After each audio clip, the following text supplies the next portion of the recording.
अंधकार ने एक बार भगवान से शिकवा भी किया था कि बनाया हुआ मैं भी आपका हूँ, लेकिन सूर्य मुझे ठहरने ही नहीं देता, मेरे अस्तित्व को ही समाप्त कर देता है। तो भगवान ने कहा सूर्य से पूछ लेते हैं कि ऐसा क्यों। जब सूर्य को बुलाया गया तो सूर्य ने कहा कि मेरे सामने लाओ अंधकार को, मैंने तो कभी अंधकार को देखा ही नहीं, मैं तो जानता ही नहीं कि अंधकार होता क्या है।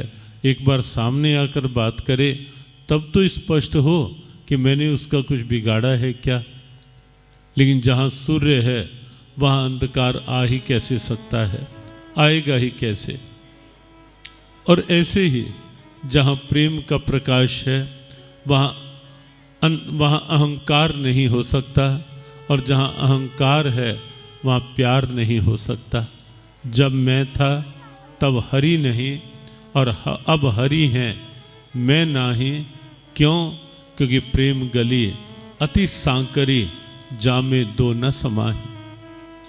प्रेम गली अति सांकरी, प्रेम की दुनिया में दो का प्रवेश ही नहीं। भले ही वो प्रेम लौकिक हो या आध्यात्मिक हो, भले ही वो प्रेम सांसारिक स्तर का हो या पारमार्थिक हो या परमात्मा के साथ हो, ये निश्चित है कि दो एक साथ नहीं। प्रेम की दुनिया में दो का प्रवेश संभव ही नहीं है, रहेगा एक ही।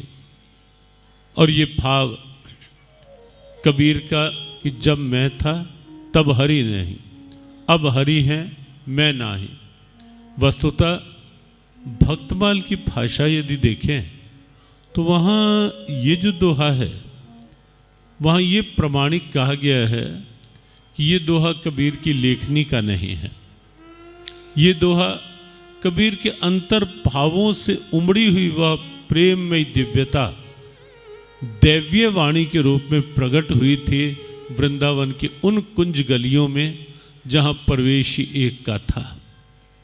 कबीर वृंदावन आए थे भक्तमाल की भाषा के अनुसार, और जब वृंदावन कबीर आए थे और वृंदावन की एक संकरी सी गली में से निकल रहे थे, आज भी हैं ऐसी गलियां, जब आप निधिवन से अंदर की ओर जाते हैं जहाँ मीरा मंदिर है और उसके बाद रंग जी की ओर आगे निकलना होता है, तो वहाँ आज भी दो तीन गलियां ऐसी हैं जो बिल्कुल बहुत संकरी सी गलियां हैं, जहाँ एक साथ केवल एक ही चल पाता है, साथ कोई नहीं।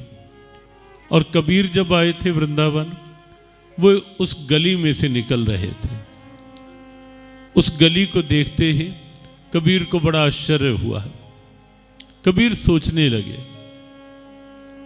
कि मान लो मैं यहाँ आया तो इसलिए हूँ कि कन्हैया की धरा है, कन्हैया की लीला स्थली है। हो सकता है कन्हैया कहीं मिल ही जाए यहाँ। और बात भाव की है। देखो, भाव जैसा हम बनाएंगे, भगवान तो केवल भाव के भूखे, जैसा भाव बनाएंगे उसका प्रभाव कहीं ना कहीं सामने आ सकता है, आता है।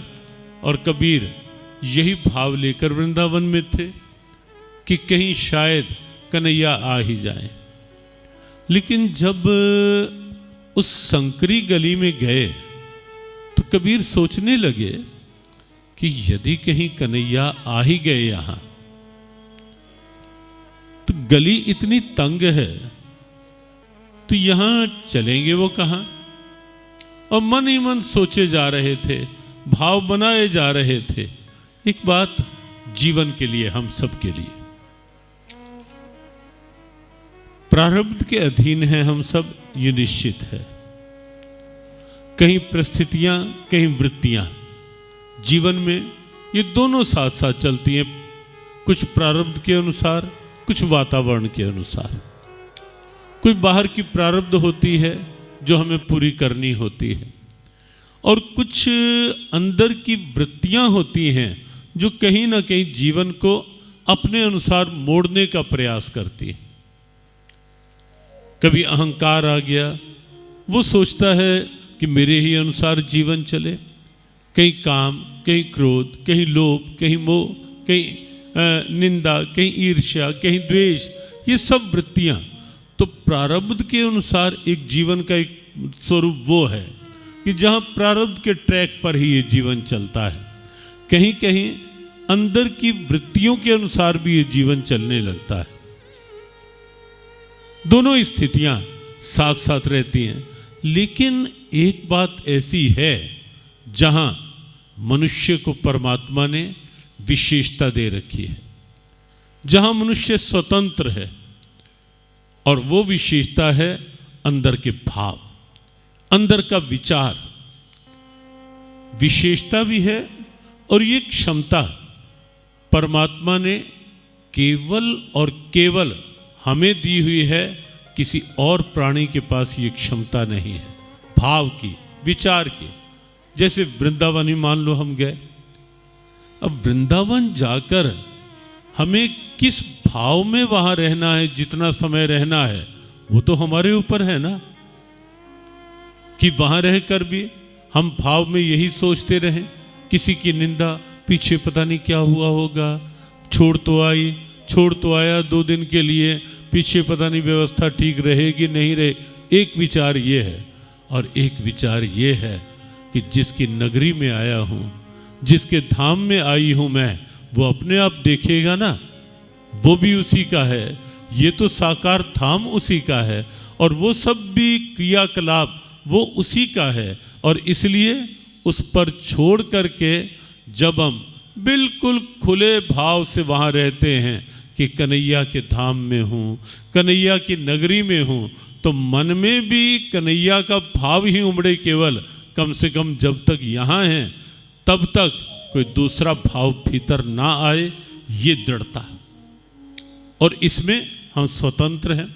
और सच बात ये है, भगवत गीता को देखें तो भगवत गीता ने कर्म के साथ साथ अंदर के भाव को विशेष महत्व दिया। गीता के अनुसार हमारा कर्म होगा ही वैसा जैसा हमारे अंदर का भाव होगा। गाड़ी उधर ही तो जाएगी ना जिधर गाड़ी का स्टीयरिंग मोड़ा जाएगा, सीधी सी बात।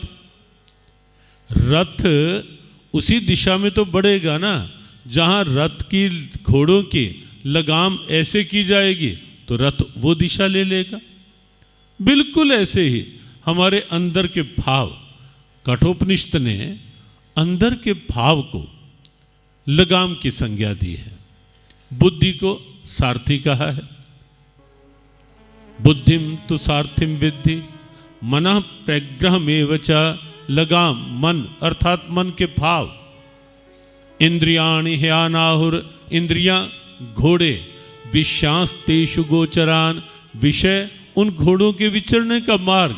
देखो कठोपनिषद के ऋषि ने कितना सरल सा रूपक बांध करके, कितना इस व्यवहारिक धरातल पर स्पष्ट कर दिया सत्य को कि रथ किधर जाएगा, जहां सारथी लगाम घुमाएगा।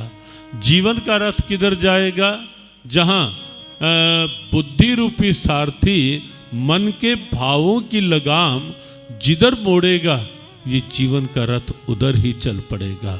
और इसीलिए भाव की बात। कबीर की ओर लौट चलते हैं। कबीर वृंदावन थे, भाव ही बनाना था, और भाव में एक ही भाव बनाते चले गए कि कन्हैया यदि कहीं आ ही गए वो चलेंगे कहाँ, 2 चल पाए, ये तो जगह ही नहीं है यहाँ। पीछे चलाऊं, मर्यादा नहीं कहती, मुझे लाभ ही क्या होगा कि अगर मैं आगे चलूं और कन्हैया पीछे चलें। और अगर कहीं आगे चलाऊं तो कन्हैया की पीठ रहेगी मेरी ओर, उनके दर्शन कर नहीं पाऊंगा। तो इसी ऊहापोह, इसी भावों की उधेड़ बुन में कबीर उस संकरी गली में से निकल रहे थे कि अचानक एक दैवीय स्वर गूंजा। भक्तमाल की भाषा के अनुसार एक दैवीय स्वर गूंजा, प्रेम गली अति सांकरी, जामे 2 न समाही,